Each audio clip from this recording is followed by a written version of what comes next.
क्यों इस निहत्थे को, जिसका हड्डी है, खाली मांस भी नहीं है, खून भी है कि नहीं पता नहीं, उस तरह के लोगों को इस तरह मारा जाता है, ये तो दुर्भाग्यपूर्ण है। टारगेट क्या है? इसको आगे था आंदोलन में सबसे एक नंबर में रहते हैं, तो इसलिए इसको गिरफ्तार किया गया। 30 सितंबर को जो आरोप लगा था उसमें अननोन पे केस हुआ था, अज्ञात व्यक्तियों पर केस हुआ था, जिसमें देवेंद्र बाबू का भी चाहे किसी अन्य स्टूडेंट का नाम नहीं था। डिटेन किया जाता है। डिटेन करने का इस तरह का आवश्यकता नहीं होती है। डिटेन करने के लिए आप गोला छोड़िए, पानी बरसाइए, सीधे अरेस्ट कीजिए। ये तो नहीं हत्या था।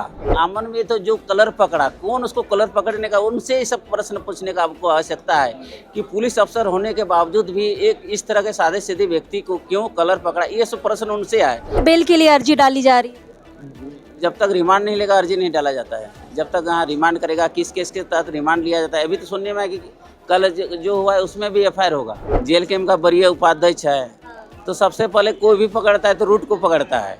इस रूट को पकड़ा गया, बोले कि डाली अपने आप आ जाएगा। बिना एफआईआर का तो रिमांड ले नहीं सकता है, लेकिन प्रिज्यूम किया जा सकता है जहाँ धुआं हो आग होगा ही, इसलिए बिना एफआईआर किए तो गिरफ्तारी कर नहीं सकते। छात्र नेता और जेल कैंप के नेता जो है देवेंद्र महतो, कल जिनकी जेएसएससी सीजीएल मामले में गिरफ्तारी हुई है नामकुम बाजार से, उनके वकील सृष्टि रंजन जी हमारे साथ हैं। अभी पेशी के लिए लाया जाएगा देवेंद्र नाथ महतो को। फिलहाल मेडिकल के लिए सदर अस्पताल ले जाया गया है। सर, सबसे पहले तो जोहार। जोहार, सबको जोहार, आपको भी जोहार। सर, किस मामले में गिरफ्तारी हुई है? क्या सीजीएल मामले में हुई है? कोई पुराना केस था? किस मामले में हुई है? देखिए, जो पुराना केस जितना था, टोटल 12 केस था, जिसमें सब में बेल ग्रांट हो चुका है। ये सब नया केस है। ये जो अभी कल का जो सीजीएल मामला जो था, इसी में गिरफ्तारी कल हुई। अच्छा, सीजीएल मामले में ही हुई है। ये कब का मामला है सर? सीजीएल कल ही प्रोटेस्ट कर रहा था, कल एक नया मामला हुआ, उसी में गिरफ्तारी हुई। पहले मामला में तो गिरफ्तारी हुई नहीं थी। पहले भी जो था, तो पहले मामला में तो किसी तरह का कोई गिरफ्तारी हुआ ही नहीं था। जेएसएससी कार्यालय के बाहर जो एक बार थोड़ा सा उत्पात मचा था, है ना, पत्थरबाजी वाला आरोप लगा था विद्यार्थियों के ऊपर। 30 सितंबर को जो ये जो बोल रहे थे ना, 30 सितंबर को जो आरोप लगा था उसमें अननोन पे केस हुआ था, अज्ञात व्यक्तियों पर केस हुआ था, जिसमें देवेंद्र बाबू का भी चाहे किसी अन्य स्टूडेंट का नाम नहीं था। उसमें अज्ञात बहुत सारे लोगों का, सैकड़ों लोगों का अज्ञात बोल के नाम दिया हुआ था। लेकिन अभी सुनने में आया कि कल जिस तरह का प्रोटेस्ट सीजीएल मामला में किया गया, उसमें तो अरेस्ट हो गया, मार खाते हुए अरेस्ट ही हो गया। अभी वही जो उसका कांड संख्या जो पहले 30 सितंबर 2024 को हुई थी, उसका नामकुम कांड संख्या 375-24 है।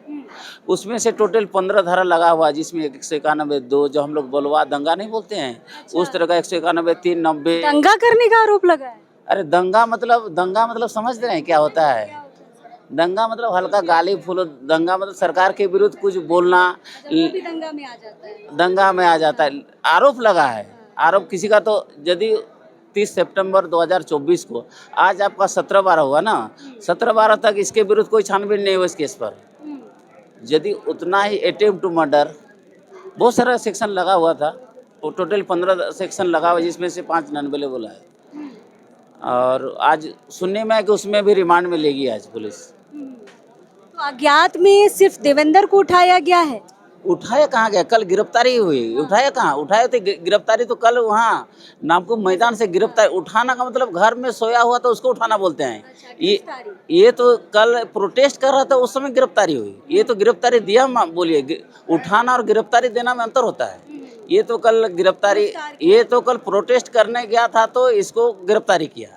सर, क्या समझ पा रहे हैं आप जो बोल रहे हैं पुराना केस सितंबर का, 30 सितंबर का? पुराना मतलब 2 महीना पहले। हाँ, 2 महीना पहले का। उस केस में गिरफ्तारी हुई है बहुत सारे अज्ञात लोगों में। आपको नहीं लग रहा है सिर्फ इसी को टारगेट करके गिरफ्तारी की गई है? टारगेट देखिए, ये तो जेल कैंप का वरीय उपाध्यक्ष है, तो सबसे पहले कोई भी पकड़ता है तो रूट को पकड़ता है। इस रूट को पकड़ा गया, बोले कि डाली अपने आप आ जाएगा, इसलिए उपाध्यक्ष है। इसी को टारगेट नहीं किया गया है। एक तो सुपीरियर आदमी भी है, और इसीलिए इसको टारगेट किया। टारगेट क्या है? इसको आगे था आंदोलन में सबसे एक नंबर में रहते हैं, तो इसलिए इसको गिरफ्तार किया गया। आगे आप क्या प्रोसेस कर रहे हैं सर? आप उनके वकील हैं। अभी प्रोसेस है, अभी देवेंद्र बाबू को अभी रिमांड में लाएगा, उसके बाद प्रोसेस करेंगे। बेल के लिए अर्जी डाली जा रही है। जब तक रिमांड नहीं लेगा अर्जी नहीं डाला जाता है। जब तक यहाँ रिमांड करेगा, किस केस के तहत रिमांड लिया जाता है। अभी तो सुनने में है कि कल जो हुआ है उसमें भी एफआईआर होगा। कल जो हुआ है उसमें भी एफआईआर होगा, लेकिन अभी किसमें रिमांड मिलेगी, ये तो एफआईआर देखने के बाद हम ऑर्डर शीट देखेंगे, उसके बाद हम क्लियर कर पाएंगे कितने केसों में इसको रिमांड में लिया जा रहा है। उसके बाद आगे का प्रोसेस होगा। की प्रक्रिया करेंगे कि भाई कौन कौन केस में किस तरह हमको करना है, रिकॉर्ड देखने के बाद और किस किस केस में रिमांड लेगा, उस आधार पर हमने इसका केस बिल फाइल करेंगे। मतलब सिर्फ 30 सितंबर वाला केस है और कल जो हुआ है उसका केस, इससे पहले वाला कोई केस पेंडिंग नहीं है।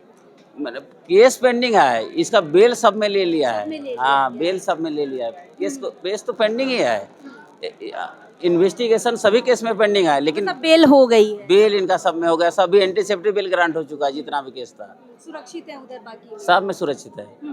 चलिए, तो देवेंद्र के वकील जी हमारे साथ हैं। इनका कहना है कि 30 सितंबर को जेएसएससी कार्यालय के बाहर जो तोड़फोड़ की घटना जेएसएससी वाले बता रहे हैं कि पत्थरबाजी की गई थी और बहुत सारे अज्ञात के ऊपर एफआईआर किया गया था, उसी मामले में गिरफ्तारी हुई है। और ये भी सर बता रहे हैं कि कल जो गिरफ्तारी हुई है जिस मामले में, उसमें भी एफआईआर हुआ है। अब आगे क्या होगा ये नहीं बोले, हुआ होगा अभी क्लियर नहीं है क्लियर नहीं कहा कि अभी तक एफआईआर पहुंचा नहीं है। हुआ होगा, बिना एफआईआर का तो रिमांड ले नहीं सकता है, लेकिन प्रिज्यूम किया जा सकता है जहाँ धुआं हो आग होगा ही, इसलिए बिना एफआईआर किए तो गिरफ्तारी कर नहीं सकती है। अभी यहाँ पर लाएंगे कोर्ट में, उसके बाद ही सब कुछ पता उसके बाद चलेगा। हम डिस्क्लोज कर देंगे कि कितने केसेस में इसको रिमांड में लिया गया है। अभी ये तो उपधारणा के आधार पर हम बात कर रहे हैं कि बिना एफआईआर का तो गिरफ्तारी करेगा नहीं। और पहले यदि क्या होता तो किस केस में तहत किया है, बिना एफआईआर का तो कोर्ट रिमांड में लेगी ही नहीं, इसलिए एफआईआर अनिवार्य है। सर, एक आखिरी सवाल हम लेंगे। कल जिस तरीके से देवेंद्र की गिरफ्तारी हुई है, जिस तरीके से कॉलर पकड़ के घसीटा गया है, कानून की दृष्टि से ये कैसा गिरफ्तारी है सर? हमें तो अमन ये लगा ये।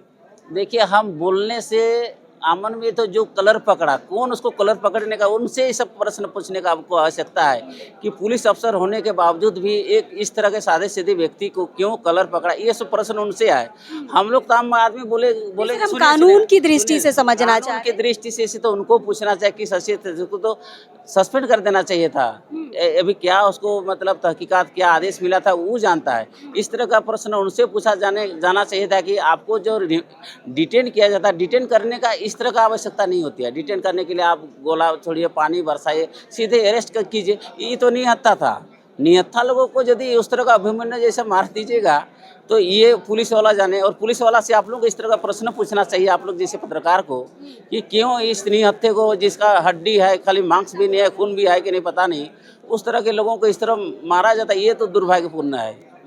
चलिए, बिल्कुल दुर्भाग्यपूर्ण है और कल हमने इसकी निंदा भी की थी। फिलहाल देखते हैं, अभी रिमांड पे लाया जाएगा देवेंद्र नाथ महतो को। उसके बाद सर आगे की क्या प्रक्रिया करेंगे, क्या क्या और केस लगेंगे, ये सारी चीज़ अभी रिमांड में आने के बाद पता चलेगा। चलिए, सर से लेते हैं अलविदा। हम बाकी अपडेट आपको लगातार देते रहेंगे। अब इस वक्त के लिए जोहार रहेगा। शुक्रिया सर। धन्यवाद।